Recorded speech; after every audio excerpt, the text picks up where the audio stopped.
1992 সালে ডিসেম্বরের 6 তারিখে বাবরি মসজিদ ভেঙেছিল ওরা। বাবরি মসজিদ ভেঙেছিল, মুসলমানদের কলিজায় আঘাত হয়েছে। আজকে রাম মন্দির বানিয়েছে, এই তো পরশুদিন রাম মন্দির উদ্বোধন হবে। 3000 কেজি গোবর দিয়ে ধূপ তৈরি হলো, আর 200-300 কেজি ঘি নিয়ে সেখানে পূজাতে দেওয়া হবে, আর 1.5 লক্ষ টাকার লাড্ডু করে সেখানে বিতরণ করা হবে। হাজার হাজার আমন্ত্রিত সব সম্মানীয় ব্যক্তিদেরকে আমন্ত্রণ করে ডাকা হবে। সামনে 22 তারিখে উদ্বোধন হবে। করো করো, যা ইচ্ছে তোমরা করো। আল্লাহ ছাড় দেয়, কিন্তু আল্লাহ ছেড়ে দেয় না। এখন আবার সোশ্যাল মিডিয়াতে খবর প্রচার হচ্ছে যে মক্কা মদিনার চাইতেও সুন্দর একটা মসজিদ বানিয়ে দেওয়া হবে। ওই যেখানে অযোধ্যা ছিল ওখান থেকে 25 কিলোমিটার দূরে ফাঁকা মাঠে একটা মসজিদ তৈরি করে দেওয়া হবে। এত সুন্দর মসজিদ। আমরা বলেছিলাম কলকাতা রানী রাসমণি রোডে মসজিদ আমাদের চাই না, আর সরকারি জায়গাতেও মসজিদ চাই না, সরকারের টাকাতে মসজিদ আমাদের চাই না। আরে মসজিদ হবে মেহনতের পয়সায়, আরে মসজিদ হবে মুমিনের পয়সায়, আরে মসজিদ হবে মাওলার ঘর, আরে মসজিদ হবে সিজদার জায়গা। মসজিদ দেখার জিনিস নয়, মসজিদ আমাদের চাই না। ওই জায়গাতেই একদিন আমাদের মসজিদ হবে, এটা মনে রেখে দিও। একদিন এই গোটা বিশ্বকে জয় করবে মুসলমান, এটা মনে রেখে দিও। হ্যাঁ, আমার শিক্ষিত মুসলমান জালিম আবরাহা বাদশা কাবা ঘর ধ্বংস করতে গিয়েছিল হস্ত বাহিনী নিয়ে। আলাম তারা কাইফা ফাআল রাব্বুকা বিআসহাবিল ফিল, ওর শানে নজুলটা পড়ে দেখবেন। জালিম আবরাহা ভেঙে দেবে কাবা ঘর। সেই দিন আব্দুল মুত্তালিব ছিল, নবীর দাদু, কাবা ঘরের দায়িত্বে ছিল। সেদিন হাত গুটিয়ে বলেছিল, আল্লাহ তোমার ঘরকে তুমি হেফাজত করো। আল্লাহ বলেছিল, আব্দুল মুত্তালিব চিন্তা করিস না, যে বান্দা হবে আমার, যে ঘরটা হবে আমার, হেফাজত করার দায়িত্ব আমি আল্লাহ, আমি আল্লাহ। কাবা ঘর ভাঙবে। আসমানে উড়ন্ত ছোট ছোট ঝাঁক ঝাঁক পাখি, আবাবিল পাখি, ওই আবাবিল পাখিকে আমার আল্লাহ হুকুম করেছিল জমিনের কাকর মুখে তুলে নাও। 2 গ্রাম 4 গ্রাম 5 গ্রামের কাকুর গুলো সব আসমানে উঠতেছে মুখে নিয়ে। আল্লাহ হুকুম করে দিল, কাকর ফেলে দিল। কাকর পড়তে দেরি, 5 গ্রামের কাকরটা 5 কুইন্টাল ওজন হতে দেরি হয় নাই। আল্লাহ পাকের হুকুম হয়েছিল, কাকর কুইন্টাল কুইন্টাল ওজন হয়ে গেল। तमाम জালিম হস্ত সৈন্য সিপাহী সবাইকে আমার আল্লাহ মাটির সাথে মিশিয়ে দিয়েছিল। যে আল্লাহ কাবা ঘরকে হেফাজত করেছিল, ওই আল্লাহ এখনো আছে না নাই? আছে। যে আল্লাহ নূহ নবীকে মহাপিলাবন থেকে হেফাজত করে নিয়েছিলেন, ওই আল্লাহ এখনো আছে। যে আল্লাহ ইউনূস নবীকে মাছের পেট থেকে নাজাত দিয়েছেন, ওই আল্লাহ এখনো আছে। আমরা চাওয়ার মতো চাইতে পারি নাই। বলেন তো পৃথিবীর সবচেয়ে বড় হাতিয়ারের নাম কি? দোয়া। দোয়া কি বলো? দোয়ার মতো বড় হাতিয়ার পৃথিবীতে আর নাই। মিসাইল তো এখানে দেবে তো ওখানে যাবে, আর দোয়া এখানে করবে তো মক্কা মদিনা এদেশ থেকে বিদেশ যাবে। মা এখানে দোয়া করবে তো সন্তান বিদেশের সন্তান আল্লাহ সুস্থ করে দেবে। দোয়া, দোয়ার মতো বড় হাতিয়ার পৃথিবীতে কিছু নাই। আমরা চাওয়ার মতো চাইতে পারি নাই, আল্লাহ দেবেন। আল্লাহ বলছেন, ওয়ালা তাহিনু ওয়ালা তাহজানু ওয়া আনতুমুল আলাউনা ইন কুনতুম মুমিনিন। দুঃখ তোরা করবি না, সাহস জানো হারাবি না। তোদের দেখে ব্যঙ্গ করবে, তোদের দেখে ঠাট্টা করবে, একদল তোদের দেখে জ্বলন হবে। কোনোদিন হতাশা হবি না, কখনো নিরাশা হয়ে যাবি না। ওয়া আনতুমুল আলাউনা ইন কুনতুম মুমিনিন। জয়ের পতাকা তোমাদের হাতে তুলে দেব, বিজয়ের পতাকা তোমাদের হাতে উড়বে, তোমরা যদি মুমিন মুমিনা হয়ে যাও। আর আল্লাহ আল্লাহ রাসূলের রশিকে শক্ত করে যদি ধরে নাও, আমি আল্লাহ পাক জানিয়ে দিই, একদিন বিজয় তোরাই করবি। বলো সুবহানাল্লাহ। আল্লাহ ছাড় দেয় কিন্তু ছেড়ে। মুসলমানের ছেলেরা রঙ্গিলা রসুল বইটা প্রচার হয়ে গেল, বাজারে বিক্রি হতে লাগলো। একটা গরিব ঘরের ছেলে, ছেলেটার নাম ছিল ইলমুদ্দিন, 19 বছর বয়স। ছেলেটা কর্মে ছিল কাঠ মিস্ত্রি। আহারে 19 বছরের ছেলেটা যেদিন থেকে সাবালক হয়েছে কোনোদিন নামাজ কাজা করে না। যেদিন থেকে সাবালক হয়েছে সকাল সন্ধ্যা শতবার করে দরুদ পড়ে, নবীকে বড় মোহাব্বত করে। আমার নবীকে কেউ যদি কষ্ট দেয় আর চোখের পানি ধরে রাখতে পারা যায় না। সেই দিন ইলমুদ্দিন বাজার গিয়েছিল, রঙ্গিলা রসুল বইটা কিনে নিয়ে এসেছিল, ঝরঝর করে কান্না করেছিল, চোখের পানি আর ধরে রাখতে পারে না। আহারে নওজোয়ান যুবক ছেলেরা, তোমরা নবীকে মোহাব্বত করো, নবীকে ভালোবাসো, আর মোবাইল নিয়ে খেলাই খেলাই সময় নষ্ট করো না। যদি তোমার হৃদয়ে নবী নবী নবী নবী নবী নবী না থাকে, পৃথিবীর জমিনে কোন আমল দিয়ে তুমি কাজ করতে পারবে না। পৃথিবীর জমিনে কোন পুণ্য কাজ দিয়ে আল্লাহকে রাজি করতে পারবে না। আল্লাহ খুশি হয় ওই কাজে। আল্লাহ পাক জানিয়ে দেন, কুল ইন কুনতুম তুহিব্বুনাল্লাহ ফাত্তাবিউনি ইহবিবকুমুল্লাহ। আল্লাহকে যদি পেতে চাও, আল্লাহর যদি ইত্তেবা করতে চাও, আল্লাহর যদি পিয়ারা বান্দা হতে চাও, আগে নবীকে খোঁজো, নবীর ইত্তেবা করো, নবীর তাবেদারি করে নাও, নবীর গোলামি করে নাও, নবী যা বলেছে শুনে নাও, সবার অধিক নবীকে মোহাব্বত করে নাও।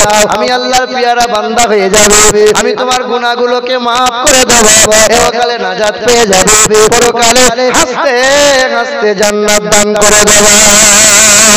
জোরে বলেন সুবহানাল্লাহ, আর একটু জোরে বলেন সুবহানাল্লাহ। সবচেয়ে বেশি মোহাব্বত করো নবীকে। এখন তো তোমার ঘরে আমার ঘরে ছেলেরা দিন রাত মোবাইলে খোঁচা মারছে, ফেসবুক করছে, হোয়াটসঅ্যাপ করছে, আর একে ওকে ভিডিও কল করছে, নোংরা নোংরা ছবি দেখে, নোংরা নোংরা ভিডিও দেখে। রাত হলে পরে আপনার ছেলে দরজা বন্ধ করে দেয়, জানালা বন্ধ করে দেয়, লাইটটা বন্ধ করে দিয়ে নগ্ন ভিডিওতে মগ্ন থাকে। কিছুদিন আগে গুজরাতের একটা ছেলে আমাকে ফোন করে বলছে, হুজুর আমার বাড়ি হলো কোচবিহার, আমি এখানে হিরে সেটিং এর কাজ করি, মাস গেলে 19,000 20,000 টাকা আমার বেতন, কিন্তু আমি জীবনটা শেষ করে দিয়েছি, আমার এখনো বিয়ে হয় নাই।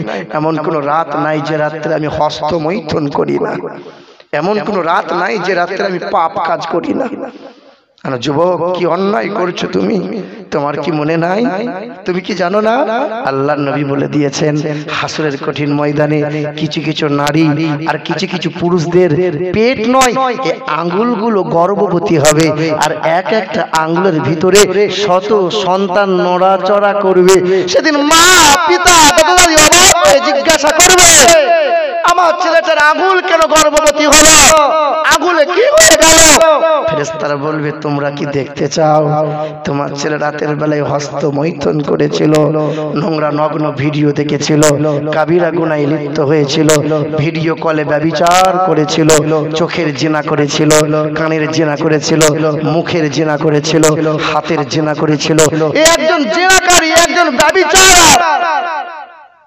সেদিন ব্যভিচার ব্যভিচারিণীকে জাহান্নামে দেয়া হবে। জাহান্নামীরা চিৎকার করে বলবে, কাকে দিলে জাহান্নামে? যাদের দুর্গন্ধের কারণে আমরা জাহান্নামীরাই জাহান্নামে টিকতে পারি না। ব্যভিচার ব্যভিচারীদের লজ্জা স্থান দিয়ে পুঁজ রক্ত বার হবে, এত দুর্গন্ধ হবে, এত দুর্গন্ধ হবে। আল্লাহর নবী বলছেন, সেদিন জাহান্নামীরা চিৎকার করে বলবে, ওই জাহান্নামীগুলোকে বার করে দাও, ওদের দুর্গন্ধে আমরাই টিকতে পারি না জাহান্নামে। এখানে কত ছেলে মেয়ে আছে ব্যভিচারে নগ্ন ভিডিও দেখে, ব্যভিচার করে। কত পুরুষ আছে বিবি থাকা সত্ত্বেও অন্য মহিলার দিকে নজর করে।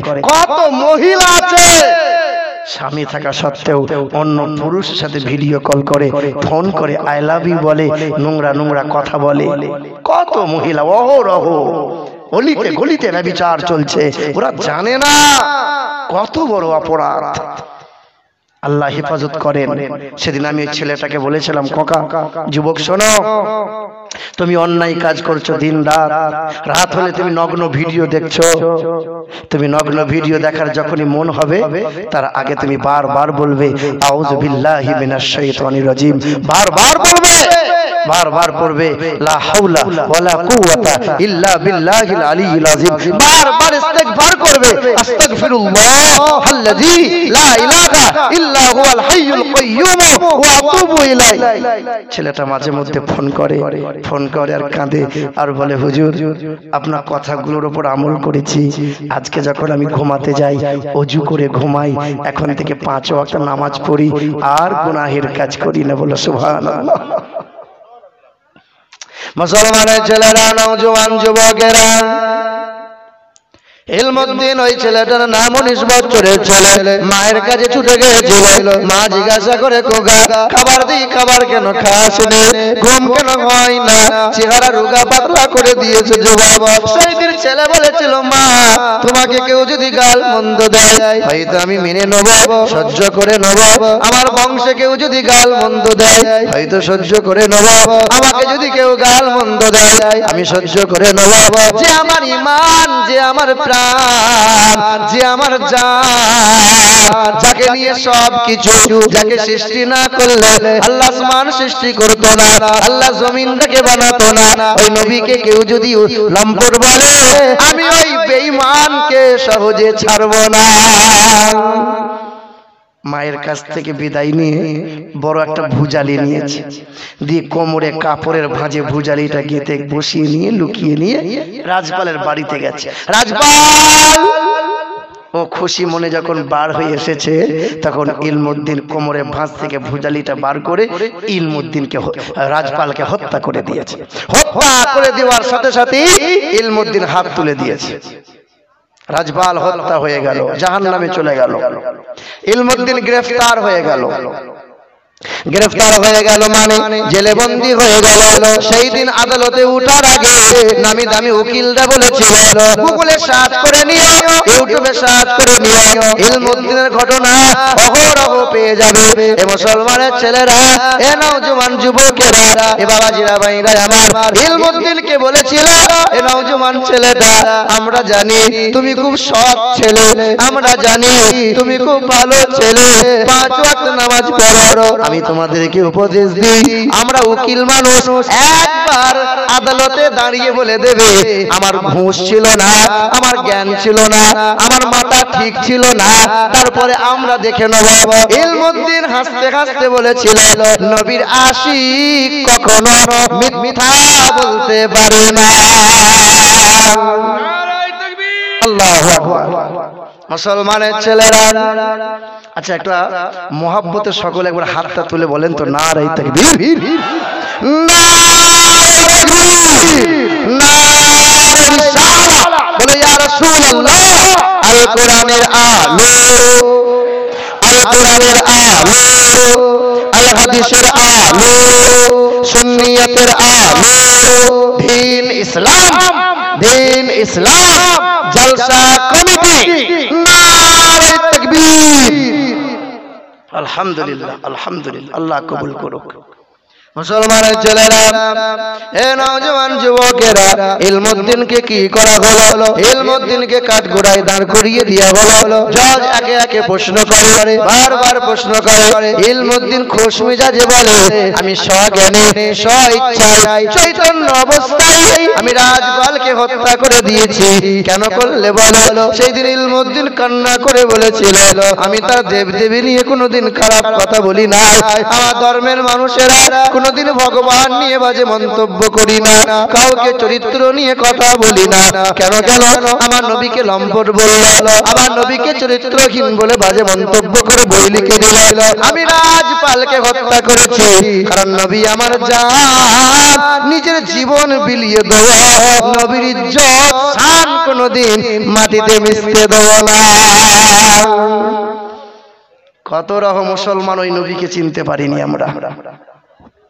নামাজ পড়বে কিন্তু নবীকে মানবে না, নামাজ পড়বে খুব তাসবিহ করবে।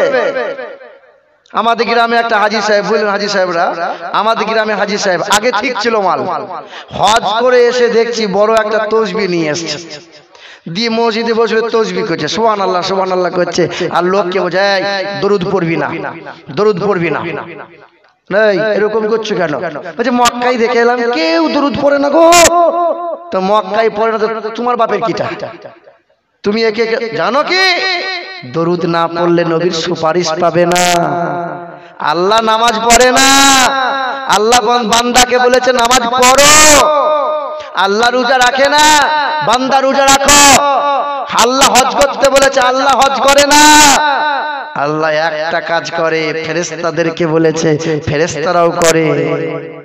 আল্লাহ বলে আমি দরুদ পড়ি, আমার ফেরেশতারা দরুদ পড়ে। আচ্ছা দরুদ সবাই পড়তে পারে কি পারে না? নো নো নো, পারে না। ইয়া আইয়ুহাল্লাযীনা আমানু, ঈমানদার যারা হবে তারাই দরুদ পড়তে পারবে।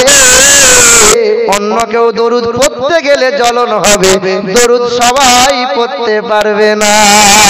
যে মাল দরুদ পড়ে না, জেনে রাখতে হবে ঈমানদারের খাতায় পড়ে না। কার কথা?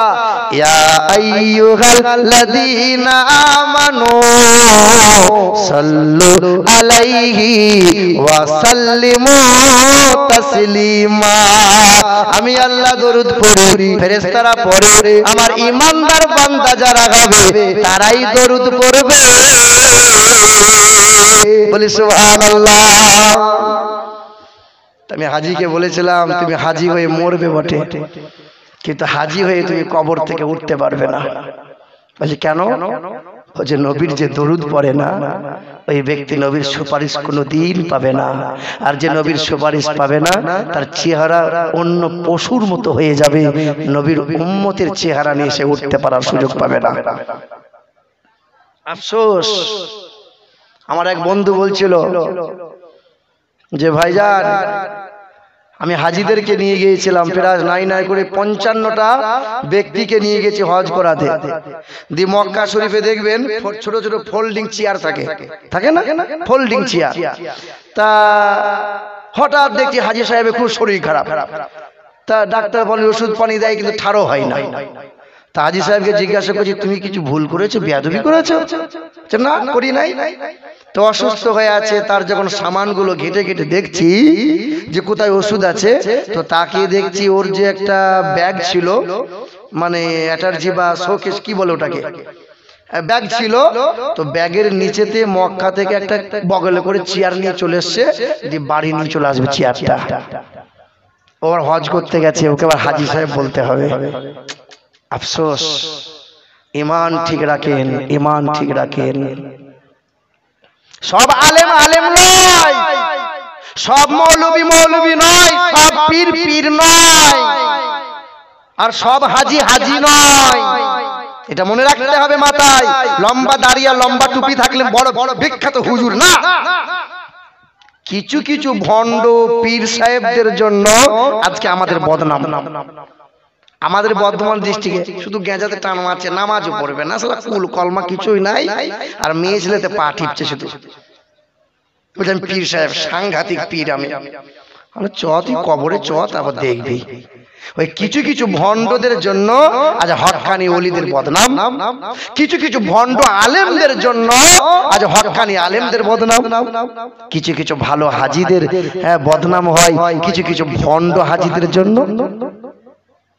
মুসলমানের ছেলেরা, হে নওজোয়ান যুবকেরা, এ আমার বাবাজি না ভাই নাই, আমার জজ আদালতে প্রশ্ন করে দিল, কাঠগড়ায় দাঁড়িয়ে দাঁড়িয়ে হেসে হেসে জবাব দিয়ে দিল, আমার জান আমার প্রাণ নবীজির মহব্বতে আহারে আমি আর রাজপালকে রাখি নাই, রাজপালকে হত্যা করে দিয়েছি। জজ খসখস করে অর্ডার দিয়ে দিল, ফাঁসির নির্দেশ হয়ে গেল, ফাঁসির অর্ডার হয়ে গেল। ইলমুদ্দিনের ফাঁসি হবে, ইলমুদ্দিনের ফাঁসি হবে। এলাকার মানুষ জানাজানি হয়ে গেল, ভারত পাকিস্তান বাংলাদেশ তখন এক ছিল। ইলমুদ্দিনের ফাঁসি হবে। আহারে শেষ তামান্না কি বলো, শেষ ইচ্ছা তোমার কি বলো? ইলমুদ্দিন কি চেয়েছিল? টাকা চাইনি, দামি খাবার চাই নাই, দামি পোশাকটা চাই নাই। ইলমুদ্দিন বলেছিল ওই কোরআনটা নিয়ে আসো, যে কোরআনে 30টা পারা আছে, ওই কোরআনে 540টা রুকু আছে, ওই কোরআনে কম বেশি 6600 166টা আয়াত আছে, ওই কোরআনে 114টা সূরা আছে, ওই কোরআনে 14টা সিজদা আছে, ওই কোরআনে 86,430টা বাক্য আছে, ওই কোরআনে 3,23,671টা অক্ষর আছে, ওই কোরআনে 39টা বিষয় নিয়ে বর্ণনা করা হয়েছে, ওই কোরআনে 39টা বিষয় নিয়ে বর্ণনা করা হয়েছে। এক একটা বিষয়ের মধ্যে অনেক অনেক আল্লাহ ঘটনা বর্ণনা করে দিয়েছে। ওই কোরআনে 25টা নবীর নাম লেখা আছে। ওই কোরআনে সবচেয়ে যে নবীর প্রশংসা করা হয়েছে, মূসা নবী কালিমুল্লাহ, দাউদ নবী খলিফাতুল্লাহ, আদম নবী শফিউল্লাহ, নূহ নবী নজিউল্লাহ, ইব্রাহিম নবী খলিলুল্লাহ, না না, সবচেয়ে 1200 বার যিনার নামের গুণগান করা হয়েছে নবী মুহাম্মদ রাসূলুল্লাহ। নওজওয়ান ইলমুদ্দিন কি করল? কোরআনটা বুকে নিল, কোরআনে চুমা দিল, কোরআন বুকে নিয়ে মায়ের হাতে তুলে দিল। মা হাসতে হাসতে ছেলের কপালে চুমা দিয়ে বলে, আল্লাহ, ছেলেকে 10 মাস পেটে ধরেছিলাম, ছেলেকে 2.5 মাস আড়াই বছর দুগ্ধ পান করেছে, আমি মা গর্ববোধ করি এই রকম সন্তানকে জন্ম দিয়ে পেটে ধরে আল্লাহ তোমার রাগে আমার সন্তানকে দান করে দিলাম। ফাঁসির মঞ্চে দাঁড়িয়ে গেল, কালো কাপড়টা পরিয়ে দিল, দড়ির গলায় ফাঁস দিয়ে দিল, টাইম হয়ে গেল, জানলাত টেনে দিল, চেহারা ঝুলে গেল, ইলমুদ্দিন ইন্তেকাল হয়ে গেল। চেহারা গোসল করানো হলো, জানাজা পড়ানো হলো, কাফন দাফন করে দেওয়া হলো, খুশবু সুরমা লাগিয়ে সাদা কাপড় পরিয়ে কবরস্থ যেমন করে দেওয়া হলো। 1 মাস গেল, 2 মাস গেল, 3 মাস পরে প্রশাসনিক দিক দিয়ে চিন্তা ভাবনা করে তার কবরটাকে আবার খনন হলো, আবার খোঁড়া হলো, কবর থেকে লাশ তোলা হলো, কবর থেকে লাশ তুলে ইলমুদ্দিনের চেহারাটা পোস্টমর্টম হবে বলে লাশ তোলা হলো।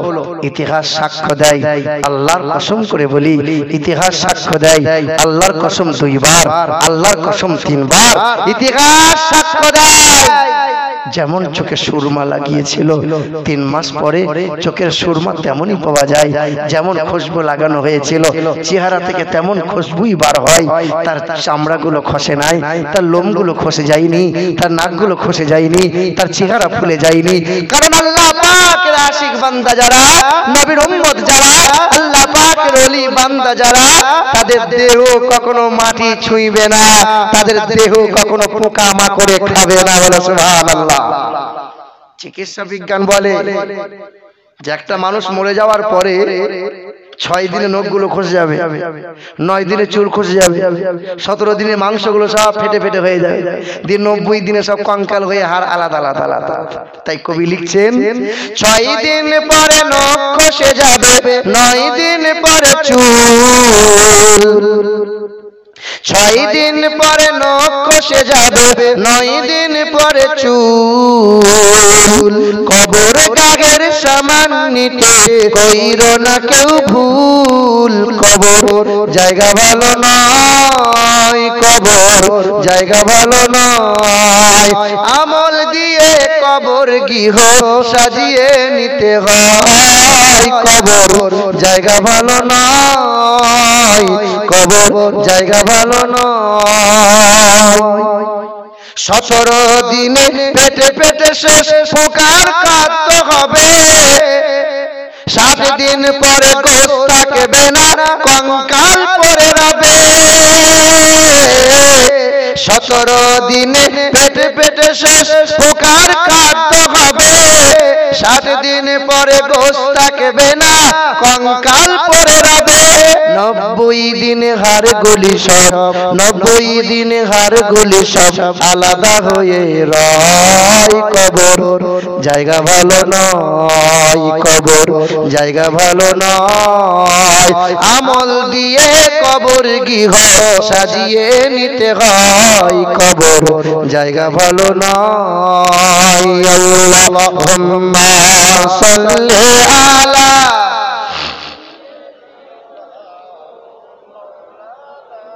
মুহাম্মাদ ওয়া আলা আলি সাইয়্যিদিনা।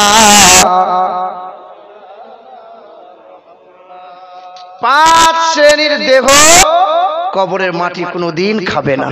কয় শ্রেণীর দেহ? এক, নবী পয়গম্বরদের দেহ। দুই, শহীদানদের দেহ। তিন, আল্লাহ পাকের ওলি বান্দাদের দেহ। চার, হাফেজে কোরআন যারা, আমাদের হাফেজ আমিনুর রহমান সাহেব হাফেজ তো নাকি, হাফেজে কোরআন যারা, তাদের দেহ কোনোদিন মাটি খাবে না। আর এক টানা বিনা স্বার্থে 12 বছর মুয়াজ্জিনগিরি করবে যারা, মসজিদের সেবা করবে যারা, এই মুয়াজ্জিন 12 বছর বিনা স্বার্থে সেবা করার কারণে ওর দেহ কোনোদিন মাটি খাবে না, দেহ কোনোদিন পোকামাকড়ে ছুঁইবে না। মুসলমান শোনার টুকরো বন্ধুরা, কোরআন বুকে নাও, কোরআনকে ভালোবাসো, কোরআনকে রিসার্চ করো, কোরআনকে মহব্বত করো। ইউটিউবাররা, তোমরা যারা ইউটিউব করছো, তোমাদেরকে একটা কথা বলে দিই, খুব ভালো করে শোনো। এতগুলো সব কতগুলো মোটামুটি 20-22টা হবে মোবাইল ঝুলিয়ে দিয়েছে। তোমরা যারা ইউটিউবার, ইউটিউব করছো যারা, এদেরকে খুব ভয় হয় আমার, জানেন, খুব ভয় হয়। একদম নয়কে হয়, হয়কে নয় করে, তিলকে তাল করে, তালকে তিল করে। হ্যাঁ হ্যাঁ গো, এটা আমার জলসাগুলো বেদ পড়েছি দিয়ে কাটিং ছাটিং করে ইউটিউবে ছেড়ে বলে হিন্দুদের কোমর ফাঁস, দুর্গাপুজোর আজোড়া মাস, এরকম করে। আচ্ছা, এইসব কথাগুলো লিখলে পরে হিন্দু ভাইদের রাগ হবে কি হবে না? বলেন, কি দরকার আছে? ও ইনকামের ধান্দায় আমার পাশে দেখছি দুর্গা ঠাকুরের ছবি দিয়ে দিয়েছে। কেন দাও? অনেক বক্তা আলেমদের পাশে নোংরা মেয়ের ছবি দিয়ে দেয়। কেন দাও? এরকম কেন তৈরি করো? আমার জীবনে আজ পর্যন্ত কোনো ক্যামেরাম্যানকে আমি বললাম না যে এসো এসো আমার ভিডিওটা রেকর্ড করো, ইউটিউবে ছাড়ো। কারণ আমি জানি মৌমাছির জন্য, মৌমাছি ফুলের রস থাকলে মৌমাছিকে ডাকা লাগে না, মৌমাছি অটোমেটিক আসবে। তাই আমার ইউটিউবার ভাই যারা, তোমরা ওয়াজ শুনবে, শোনার পরে ভালো করে বুঝবে, তারপরে তোমরা এডিট করবে। লোককে শুনিয়ে লাভ নাই, তুমি আগে ভালো করে শোনো, তারপরে এডিট করে তোমরা জালসাগুলো ইউটিউবে আপলোড করো। কারণ সোশ্যাল মিডিয়ার যুগ। বাংলাদেশে চলছিল এসব, চলছে, আলেমুল আমাদেরকে ধীরে ধীরে জেলে বন্দি করে দিচ্ছে। আমাদের এই দেশেও এদের কারণে হবে, হয়তো হতে পারে। আল্লাহ পাক মাফ করেন, আল্লাহ পাক মাফ করেন। জোরে বলি আল্লাহুম্মা আমিন। বাবাজিরা, ভাইরা আমার, এই মুসলমানের ছেলেরা, নওজোয়ান যুবকেরা, আর একটা কথা বলে দিয়ে যায়, কোরআন, আমরা তো কোরআন পড়তে পারলাম না, আমরা তো কোরআন তেলাওয়াত করলাম না। আমেরিকার দেশের বিখ্যাত একটা লেখিকার নাম বলে দিয়ে যায়। ওই লেখিকার নাম হলো লরেন বুথ, বিখ্যাত লেখিকা, অনেক বই লিখেছে। তার মনে বড় আশা ছিল, মনে বড় স্বপ্ন ছিল, বিশ্বের মাটিতে 1 নম্বর লেখিকা বলে গণ্য হলো। সেদিন খ্রিস্টান ধর্মের পাদ্রীরা বলেছিল, 1 নম্বর লেখিকা যদি হতে চাও তবে একটা কাজ করো। মুসলমানরা বলে কোরআনে নাকি কোনো ত্রুটি নাই, কোরআনে নাকি কোনো ভুল নাই, কোরআনে যদি একটা ভুল বার করে দিতে পারো, বিশ্বের মাটিতে 1 নম্বরের লেখিকা বলে গণ্য হবে। এ তখন বেলুন ফুলার মতো ফুলে গেল। যে সাংবাদিক সম্মেলনে শত ক্যামেরার সামনে তখন বলে দিল যে আগামীতে খুব শীঘ্রই ওই মুসলমানদের কোরআনের ভুল বার করব আর মুসলমানদের মুখে ধামা ঘষে দেব। ক্যামেরাম্যানরা সব কথা রেকর্ড করে বিভিন্ন টিভি চ্যানেলে সব আপলোড করে দিল। দেশ বিদেশের মানুষ শুনতে পেয়ে গেল। এই মহিলাটা আরবি পড়া জানতো না, আরবি পড়তে লাগলো, কোরআন পড়তে লাগলো। কোরআন শরীফটা পড়ে 1 মাস হয়ে গেল, 2 মাস হয়ে গেল, 6 মাস হয়ে গেল, 1 বছর হয়ে গেল, আর ওই মহিলার দেখা যায় না, আর সাংবাদিক সম্মেলনে আসে না। 2 বছর পার হয়ে গেল। 2 বছরে ওই মহিলাটা কোরআন বুকে নিয়েছে, আর আজকে দেখি হিজাব পরে, বোরকা পরে, মুখ চোখ ঢাকা দিয়ে ক্যামেরার সামনে কোরআন বুকে নিয়ে দাঁড়িয়েছে। বলে বলো লরেন অনুরোধ, কি এমন ভুল বার করলে বলো? বলছে ভুল পরে বলবো, আগে ঠিক বলি লা ইলাহা ইল্লাল্লাহু মুহাম্মাদুর রাসূলুল্লাহ। সবার চোখ চড়ক গাছ, কি ব্যাপার? এত বড় লেখিকা কোরআনের ভুল বার করতে গিয়ে আজকে কলেমা পড়ছে কেন? কি ব্যাপার? বলে শুনে রেখে দাও, আমি লরেন বুথ লেখিকা বলে দিয়ে যাই, এমন একটা সময় ছিল ল্যাংটা পোশাক পরেছিলাম, ক্লাবে যেতাম, মদ পান করেছিলাম, নেশা করতাম, সিগারেট পান করতাম, তবে আমি ওই কোরআনটা ভুলবার করব বলে কোরআনটা পড়তে লাগলাম। 1 বছর 2 বছর কোরআনটা পড়তে পড়তে ওই কোরআনের অনুবাদ গুলো করি, কোরআনের শানে নজুল গুলো করি, ওই কোরআনটা 2 বছরে 52 বার আমি খতম করেছি। তোমার ঘরে বৌমাকে জিজ্ঞেস করবে তো কবার কোরআন পড়লি মা? বিয়ের আগে যখন মেয়ে দেখতে যাবেন, হ্যাঁ মা কোরআন পড়া জানো? তো মেয়ের মা তখন জানলায় উঁকি মেরে বলছে আমার মেয়ে বছরে 47 বার কোরআন খতম দেয়। হ্যাঁ, পাড়ার লোককে জিজ্ঞাসা করো, আমার মেয়ের মতো মেয়ে হয় না। ওদের ঢং করে বসে আছে, 6 বছর সংসার করে কোরআন পড়ে না। রমজান মাস এলে ঢং করে তখন কোরআন পড়ে, সারা বছর কোনো খবর থাকে না। তবে মেয়েদের মর্যাদা বেশি। নবী বলছেন জাহান্নামে মেয়েদের ভিড় বেশি। কাদের ভিড় বেশি জাহান্নামে? মেয়েদের ভিড় বেশি। কেন? মেয়েরা অল্পতে সন্তুষ্ট হয় না, আর মেয়েরা গীবত করে বেশি। আপনি দেখবেন, আপনি 1 কেজি ওজনের একটা কাতলা মাছ নিয়ে আসবেন, সালমান মা রান্না করো, তা আপনাকে শুনিয়ে শুনিয়ে বলল আমার আব্বা না এর চাইতে ওজন বেশি, 3 কেজি ওজনের কাতলা মাছ খাইয়েছে। মানে কোন সময় আপনাকে বড় করবে না, শুধু বাপ শুধু মা। কি বলছেন বলেন? জানা নাই ইসলামে আল্লাহর নবী বলেন একজন মহিলা বিশ্বাস ছিল, কিন্তু মহিলাটা ইমানদার ছিল, দেহ ব্যবসা করত, রাস্তা দিয়ে যাচ্ছে, যেতে যেতে দেখতে পাচ্ছে একটা কুকুর অসুস্থ হয়ে পড়ে আছে। মহিলা ওড়নাটা খুলে কুয়ার মধ্যে ডুবিয়ে দিয়ে নিচড়ে নিচড়ে কুকুরটাকে পানি পান করালো। আল্লাহর নবী বলেন তাই ইমানদার মহিলা নামাজ ঠিক মতো পড়ে নাই, কিন্তু একটা কুকুর সুস্থ হয়ে বাড়ি চলে গেল, কুকুরকে পান করালো। আল্লাহ এই কাজকে খুব পছন্দ করে নিল, তার সব গুনাহগুলোকে মাফ করে দিয়ে কাল বিশ্বাস ছিল, আজ মহিলাটা জান্নাতি হয়ে গেছে।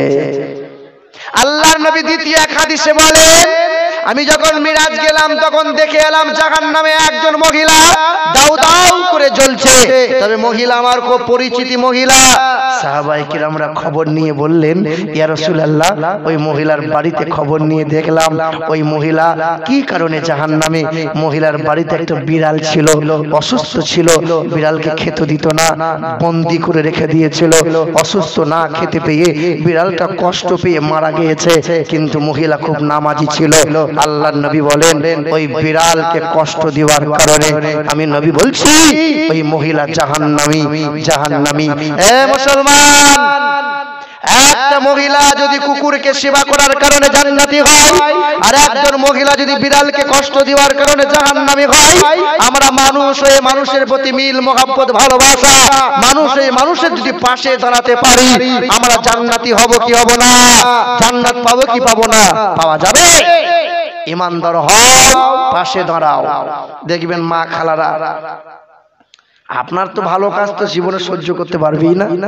হাঁস মুরগি পুষেছে, ডান হাতে খাবার নিয়েছে আর বাঁ হাতে একটা ঝাঁটা নিয়েছে, ঝাঁটা বুঝেন না তো মুরগিকে আয় খা খা খা, আর পরের বাড়ির মুরগি যদি চলে আসে তো বাজ করে না তোর মাথায়, সাপে কাটে না, করে কি করে না বলে? মানে পরের মঙ্গল কিন্তু কোনোদিন চাই না, যে পরের সন্তানের মঙ্গল চাই না আল্লাহ তার কখনো মঙ্গল করে, মঙ্গল করে। একই সংসারে বাস করছে 2 ভাই, তো ঝগড়া হয়েছে বয়ে বয়ে দিয়ে আলাদা হয়ে গেছে। এখন তো বুঝতে পারছেন 2 মাস 3 মাস পার হবে না, ভেনু হয়ে যেতে হয়, হ্যাঁ না? এই যে তাকান, এইদিকে তাকান, 2 ভাই আলাদা হয়েছে। আলাদা মানে ঘর আলাদা, বিছানা আলাদা, গোয়াল আলাদা, বাড়ি আলাদা, গরু আলাদা, সব আলাদা। কিন্তু বড় ভাইয়ের গরুটাও সাদা গরু আর ছোট ভাইয়ের গাই গরুটাও সাদা গরু, একই কালার একই রকম সাইজ, কিন্তু বড় ভাইয়ের গরুতে 8 কেজি করে দুধ দেয় আর ছোট ভাইয়ের গরুতে 3 কেজির বেশি, 4 কেজি হয় না। ছোট বউ কিন্তু দেখে সহ্য হয় না, ওর গরুতে 8 কেজি 10 কেজি দুধ হবে, তোমার গরুতে দুধ কেন বাড়ে না? তুমি যে 5 ওয়াক্ত নামাজ পড়ছো, তোমার গরুর দুধ বাড়ে না কেন? তো দেখো দেখনি নামাজ পড়ার সাথে গরুর দুধের কি সার? এইরকম নামাজ পড়ছো, গরুর দুধ যেন 12 কিলো হয়ে যায়। বলে আল্লাহ যা দেবে ওতে সন্তুষ্ট হতে হয়, হ্যাঁ না? তো এই সাংঘাতিক নারী, এই মহিলা তখন বলছে, তুমি যদি পারো তো তোমার গরুর দুধটা তুমি বাড়াও, আর যদি না পারো মসজিদে গিয়ে কেঁদে কেঁদে বদদোয়া করে দাও যেন বড় ভাইয়ের গরু ঠাড়ো মরে যায়, যেন ঠাড়ো মরে যায়। তো এ মানুষ সবাই তো বউয়ের কথা শোনে, কি বলছেন বলেন? আমি বলুন আপনি বলেন, সবাই কিন্তু বউয়ের কথা শুনি আমরা। সে যত বড়ই হুজুর হোক, সে যত বড়ই হুজুর হোক, ওয়াজের মাঠে মাইকে পটা পটা যতই করুক, বউয়ের সামনে 10 মিনিট বক্তব্য দিক পারবে না। বউ সাংঘাতিক জিনিস, যে ও সাংঘাতিক নারী। তা বউ বলেছে বদদোয়া করতে হবে। তা এ তখন মসজিদে এক কোণে নামাজ বাদ সব চলে গেছে, মসজিদের কোণে বসে বসে দোয়া করছে, রব্বানা আল্লাহ আমার বিবি যা চাইছে তুমি মনের আশা পূরণ করে দাও আল্লাহ, আর আমার দুঃখ দিও না, বউ আমাকে সহ্য করতে পারে না। আল্লাহ বলছে এমন দিবা দেব জীবনে আর তোর বউ কোনোদিন চাইবে না। দোয়া করে দিয়েছে বুঝলেন। আর ছেলেটা মসজিদের দরজায়, আব্বা ও আব্বা, বলে কি হলো? বলে বাড়ি চলো, গরুটা মরে গেছে। হে তখন মনে মনে চিন্তা, শালা ওলি হয়ে গেলাম রে, দোয়া করলাম আর কাজ, হে কেঁচা মেরে আনন্দে ছোট। আর বাড়িতে বস তখন ঝাঁটা নিয়ে বসে আছে বুঝলেন। ওলা উঠো, আই সাপে কেন, কি দোয়া করলে তুমি? বলে কেন? বলে বড় ভাইয়ের গরু দাঁড়িয়ে আছে, তোমার গরুর কেল্লা ফতে মরে গেছে, কি দোয়া করলে? তখন এ বলছে দোয়া আমি করেছিলাম, আল্লাহ দোয়া কবুলও করেছে, কিন্তু একই রঙের তো গরু দুটো দেখতে, তো মালাকুল মাউত ফেরেশতা চিনতে একটু ভুল করেছে। কথা বুঝতে পারছেন?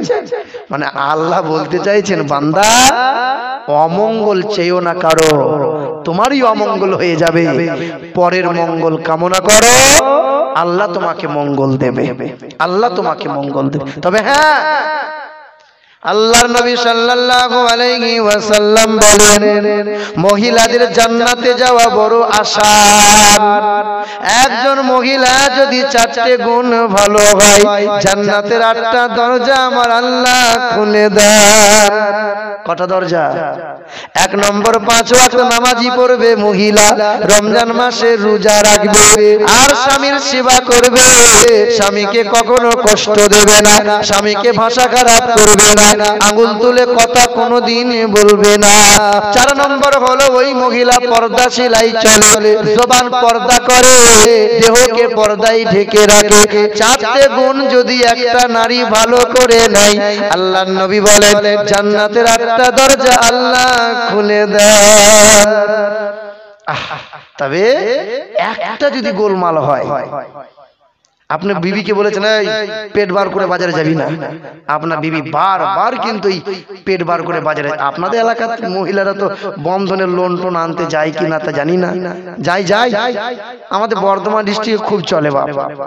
আমি ঘরের সামনে বসে আছি, আর আমার পাশের বাড়ি একটা ভাবি বুঝলেন, গাল পালিশ দিয়েছে, ঠোঁট পালিশ দিয়েছে, দেখ কাঁধে একটা ব্যাগ নিয়ে পেটটা বার করে হেলতে দুলতে যাচ্ছে। কি আর দেখাবো কি বলুন তো? তা আমি মনে মনে ভাবছি হয়তো ব্যাংকের ম্যানেজারি টাজারি পেয়েছে বোধহয়, এইরকম সেজে গুজে যাই কোথা, ভাবি কোথায় যাচ্ছ? তা বলছে কেন, ষাঁড় আসবে। কে আসবে বলো? ষাঁড়। তোমার বাড়ির ষাঁড়টা কি করছে? বলছে বাড়িতে এখন বসে বসে বিড়ি খাচ্ছে, আর তোমার মরদটাকে বলে দিও ও যেন গলায় দড়ি দিয়ে মরে যায়। বলে কেন? বলে ঘরে পুরুষ বসে আছে আর বউকে বলছে লোন আনতে যা। কি করবে গিয়ে 10 জন মহিলা ওই পুরুষটার সামনে পাশে বসে বলে, ও স্যার, স্যার গো আমাকে দেখো একটু স্যার, এই তো করবে, ওই টাকা নিয়ে সংসার চালাবে। ছি ছি ছি ছি। আপনার বিবির যদি একটা গুণ ভালো হয়, মানে একটা গুণও যদি খারাপ হয়, বেহায়াই চলে, মাঝে মধ্যে ঠুকুনি দেবেন, শাসন করবেন। আল্লাহর নবী বলছেন বিবিদের শাসন করো, তবে হ্যাঁ বিবিদের 4 জায়গায় কোনোদিন মারিও না। কারো জানা আছে বউয়ের 4 জায়গায় মারা যাবে না? কারো জানা আছে? 40 বছর সংসার করছেন, গালে মেরেছেন, পিঠে মেরেছেন, জানেন না?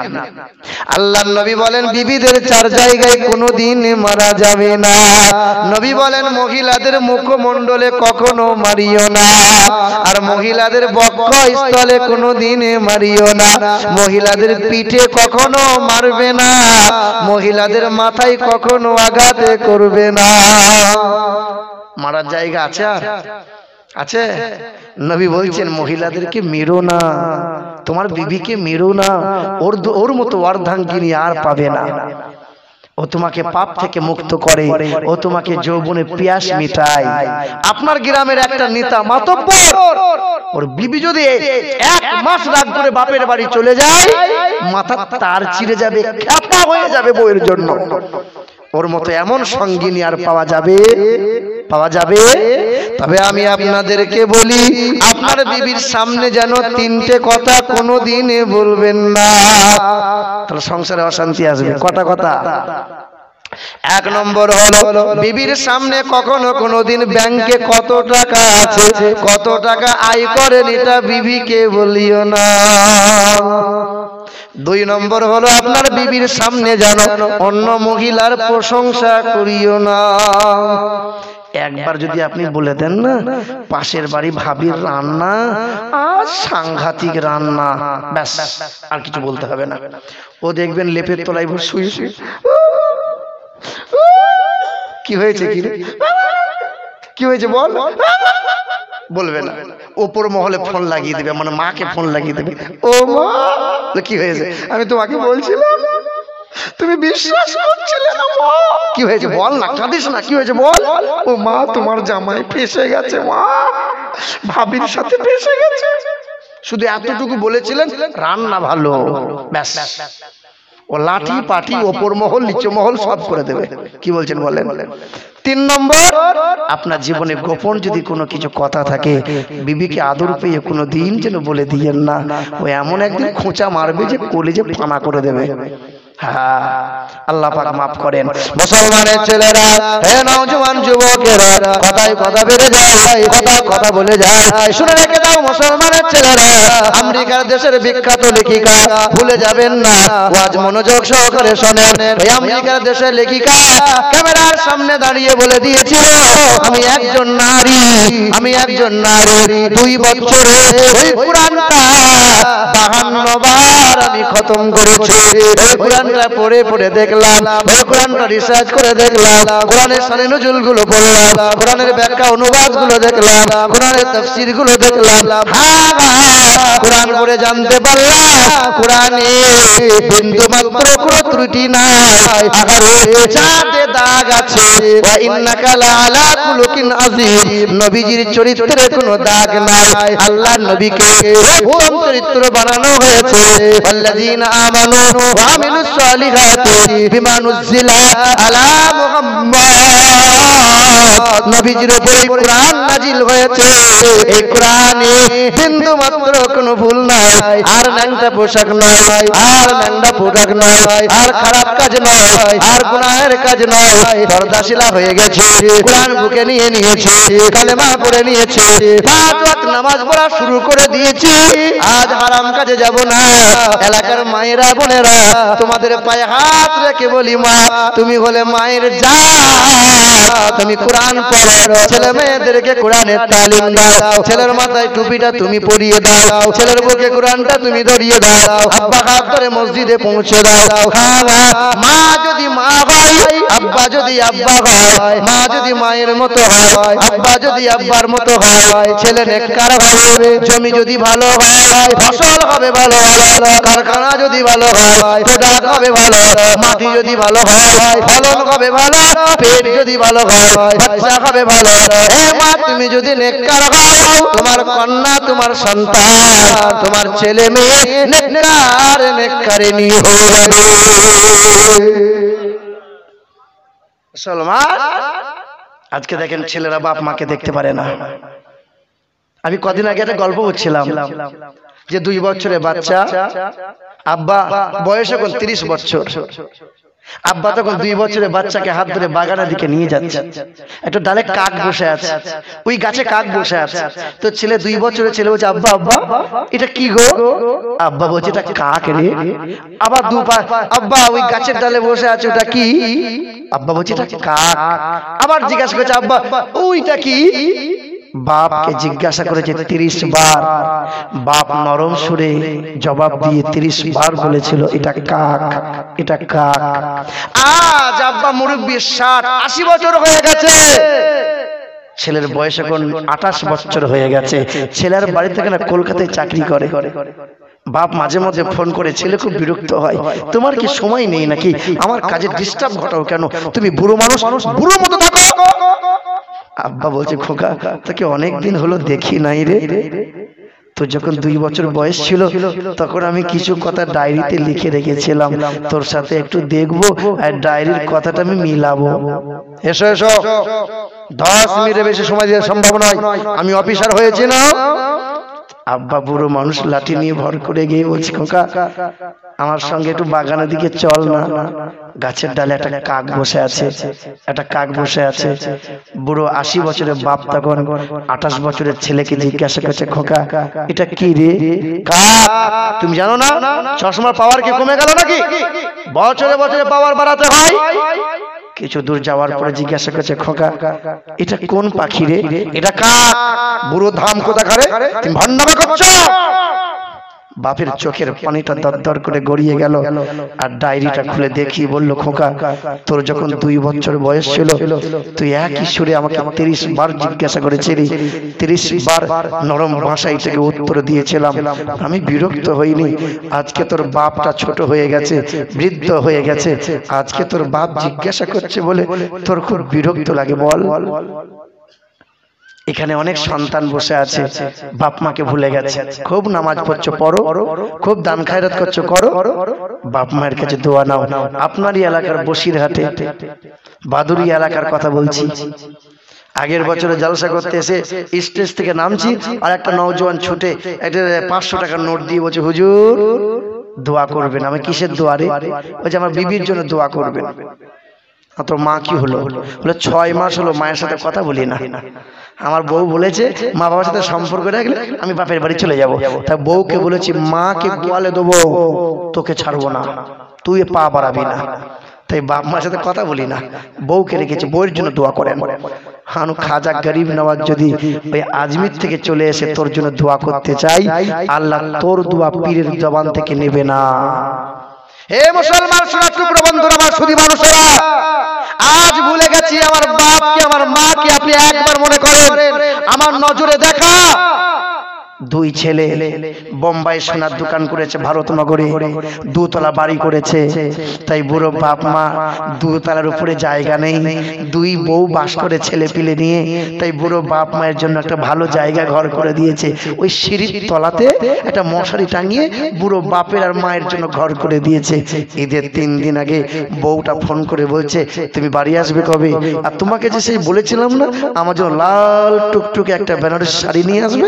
বলে হ্যাঁ, তোমার শাড়ি নিয়ে নিয়েছি। আমি বলেছিলাম না আমার মায়ের জন্য তাদের শাড়ি নিয়ে আসতে? হ্যাঁ নিয়ে নিয়েছি। আমার বোনের জন্য একটা পলক নিয়ে আসবে, ওটাও নিয়ে নিয়েছি। আমার ছেলে মেয়ের জন্য এই জামা কাপড়গুলো আর ওই যে খাবারগুলো সব বলে নিয়েছো? বলে সব নেওয়া হয়ে গেছে। এবার আমার আব্বা মায়ের জন্য একটা না ভালো একটা পাঞ্জাবি কিনবো, আর সাদা একটা টকটকে সাদা একটা আমি লুঙ্গি কিনবো, আমি মায়ের জন্য একটা শাড়ি নেবো। তখন বউটা বলছে, তোমার কি টাকার কুটকুটি ধরে গেল? তুমি বুড়ো বাপ মায়ের জন্য আবার টাকা খরচ কেন করবে? বাড়ি এসো, তোমার ছোট ভাই কিনবে বলেছে। ঈদের 2 দিন আগে বড় ছেলেটা বাড়ি চলে এসেছে, ছোট ছেলেটা কিনবে বলে। ছোট ছেলেটার এইরকমই অবস্থা, ছোট ছেলেটাও কিনে নিয়ে আসে নাই। ওরা বলেছিল, ছোট বউটা বলেছিল তোমার বোনগুলো এবার দেবে বলেছে। ঈদের দিনে সবাই গোসল করে নামি দামি নতুন পোশাক পরে নিয়েছে, ঈদের নামাজ পড়তে যাবে বলে। সেদিন ছেলের মাটা মশারির তলা থেকে বেরিয়ে বলছে, কই গো সকিনার আব্বা, তুমি ঈদের নামাজটা পড়তে যাবে না?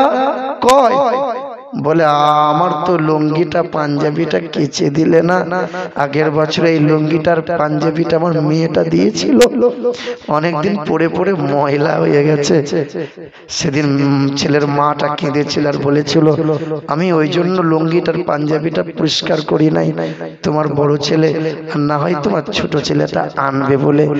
সেদিন বলেছিল, বাদ দাও না, ওরা এখনো ছোট আছে, তাই বাপ মাকে ওরা এখনো চিনতে পারে নাই।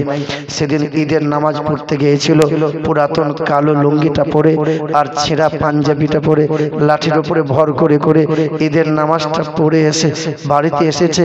সবাই খুরমা খেজুর খাচ্ছে, সবাই পায়েস সিমাই খাচ্ছে, লাচ্চা খাচ্ছে, বুড়ো বাপটার মাটা বসে আছে। সেদিন ঝরঝর করে কেঁদেছিল আর মাটা বলেছিল, এখন আমার তলপেটের এইখানটা খুব যন্ত্রণা করে, সেই যে বড় ছেলেটা প্রসবের সময় সিজার করতে হয়েছিল না, ওই সিজারের যন্ত্রণাটা মাঝে মধ্যেই ওঠে জানো। সেদিন বুড়ো বাপটা বলেছিল, ছেলেগুলোকে ভূমিষ্ঠ